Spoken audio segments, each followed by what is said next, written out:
Hello, everyone, and welcome back to American Ultra Talk.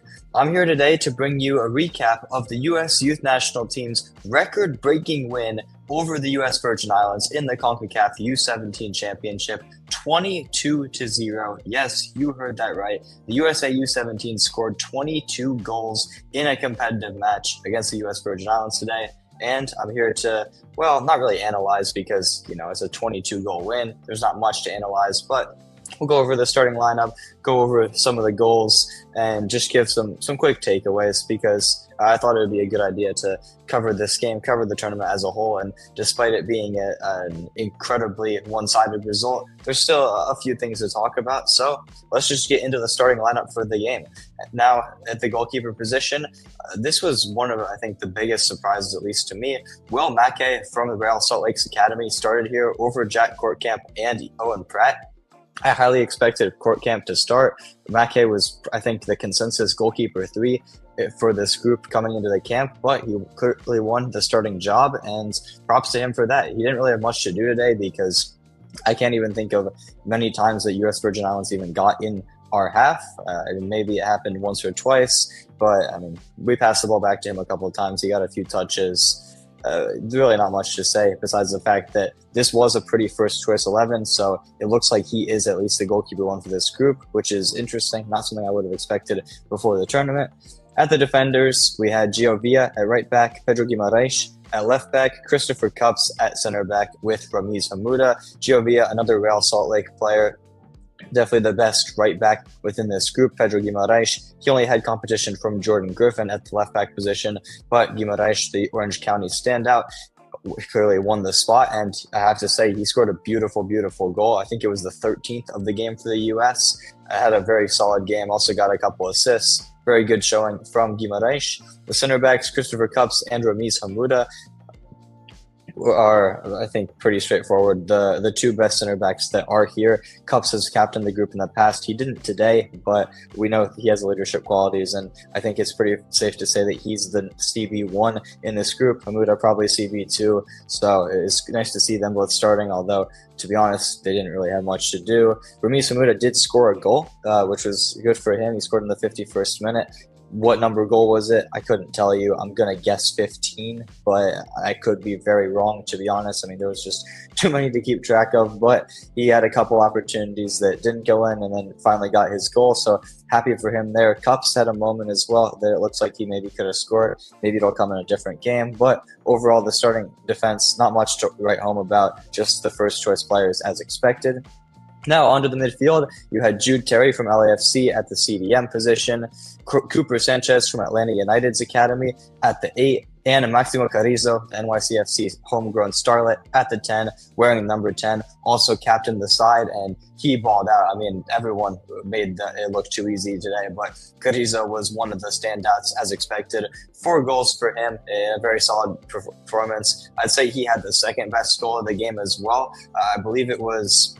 I think it was his 3rd goal of the game for his hat trick. Maybe it was his 2nd. Honestly, I don't remember which, but he dribbled through basically half the U.S. Virgin Islands team just outside the box and had a great finish into the bottom left-hand corner with his left foot from outside the box. I'd say the Pedro Guimaraes goal was a little bit better than that, but overall, Carrizo, incredible performance from the captain. Expect him to ball out in the 2 other games as well. Jude Terry was very good as well. He got himself a brace and a lot of assists as well. He was contributing as most of the team was, mostly to the attack.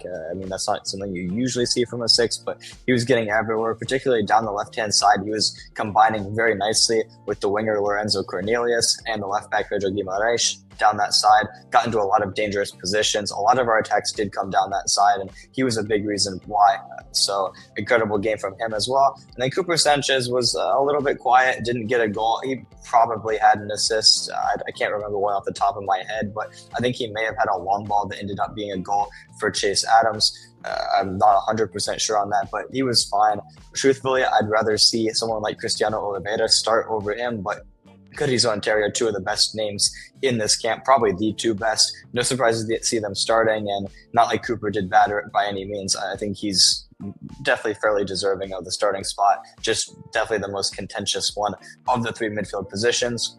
Then for the attackers, On the wings, we had Lorenzo Cornelius from St. Louis City. On the left, Chance Cowell, yes, the brother of Cade Cowell, the Chivas and U17 winger. He was at the right wing. Chance Cowell is actually the one who got it all started with the opening goal in the second minute. Also added another one towards the end of the first half. He got himself a brace, very active. Not as active as I would say the left-hand side was, but Cowell was still, he did what he does, showed his physicality, strength, his speed, his clinical finishing as well, and overall just a nice day for him. Cornelius, interestingly enough, as a starting winger, you would expect him to get on the score sheet. He actually did not, but he as well, like I mentioned with Jude Terry, was crucial to a lot of the combination play down the left-hand side that resulted in a lot of goals. I don't know off the top of my head the number of assists he had, but I imagine it was at least 3. He was balling out and definitely proved why he should have been in the starting lineup.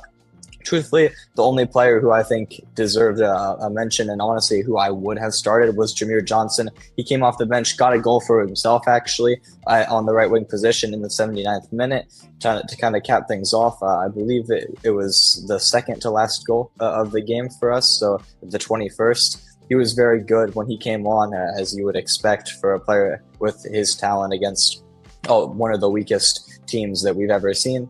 No disrespect to the U.S. Virgin Islands U17s, but they're just not very good, as you can tell by the scoreline. Jameer was beating defenders 1v1 off the dribble with ease. Great, very well taken goal. Had created a couple other chances. I'd like to see him get a chance to start in the next game just to provide something a little bit different from Cowell, but not saying any of them had a bad game because obviously they didn't. And then the striker, Chase Adams, 10 goals, yes, double digits, triple hat trick, +1 for the Columbus Crew striker. Incredible game. Now, granted, most of them were tap-ins, so a lot of them were sweaty goals. If any of you guys play EAFC or FIFA, you guys will know what I'm talking about. Get it to the byline, cross it back into a wide open striker who can tap it home. Adams had a lot of those, but 10 goals on the night for him. Interestingly enough, the record for most goals in a CONCACAF U17 championship was 5. Chase Adams had broken that by halftime and ended up doubling it before the first game of the tournament was even over. He's got 2 more games. I don't know if he'll start both of them. He'll probably start the one against Cuba. Maybe he'll get a rest in the next one against St. Kitts and Nevis. But nevertheless, he's going to absolutely obliterate the record. 10 already, and he's just getting started. Incredible game for the Crew striker. He really showed what he's about. Giving flashbacks to Erling Haaland, if you guys remember that game for Norway U20s in the U20 World Cup where he scored 9 goals against Honduras. Well, Chase Adams one-upped him with 10 goals. Incredible performance from him. Hopefully we see more of the same in the other 2 games. I basically mentioned all of the goals. The only goal scorer I didn't mention was Kellen LeBlanc, another Philadelphia Union Academy kid like Jameer Johnson. He came off the bench and provided the final goal of the game in the 86th minute. Good, nice little through ball from Guimaraes from left back. Although he wasn't really playing left back at that point because Jordan Griffin had come on. He was playing more as a right back and even moving up into the midfield as an inverted fullback. But played a nice through ball for Kellen LeBlanc. Good finish for the kid in his first ever U.S. Youth National Team cap. So congrats to Kellen for that. The only other sub that I think really made much of a difference was, I just mentioned him, Jordan Griffin, another Philadelphia Union Academy product, the backup left back in this camp, came off the bench, got 2 assists, including 1 to his club teammate Jameer Johnson, which was a beautiful, beautiful long ball, perfect weight onto Johnson's head. Yes, the goalkeeper was out of position, but still a great ball, great header, and overall great performance from all of these guys, really. there's no negatives you can take away from this. Now, I will just address one thing because I've seen a lot of response to this result from people who maybe aren't as much aware. It's 20-0. That seems like a massacre. It seems unnecessary, right? And to an extent, it probably is a little bit, but I do have to remind everyone that this is technically World Cup qualifying. Whoever wins this group will go through, and that means you do have to run up the goal difference for better or for worse. I know it must have sucked for the kids who were playing for the U.S. Virgin Islands, and I did feel bad for them. Honestly, I did.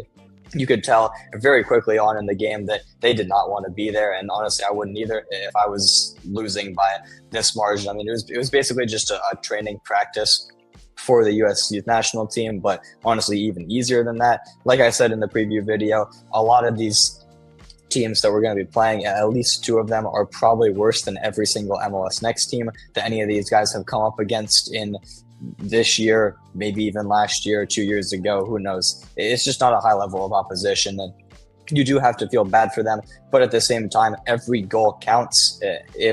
Imagine if we had slowed down at 5-0 or 7-0, and then Cuba goes out and beats them by 8. We draw Cuba, and then all of a sudden we finish second in the group on goal difference and don't qualify for the World Cup. So every goal does matter, as unfortunate as it is for the opponents. You have to run up the goal difference. It is what it is. It's probably going to be a similar scoreline. Not as bad, but still pretty comprehensive against St. Kitts and Nevis in Game 2, and then all to play for against Cuba on February 16th. In the match that will probably determine who wins the group, who qualifies for the World Cup. Stay tuned to the channel if you want to see the post-match recaps for those two games that will be coming out right after the games are, as well as hopefully tomorrow a transfer window review of the January transfer window. Yuri will be back for that, so you don't want to miss it. It's going to be a great video recapping basically every notable transfer that happened within the USYNT space in the January window. So stay tuned for that, and like and subscribe if you enjoy the content or if you're new to the channel, and we'll see you next time.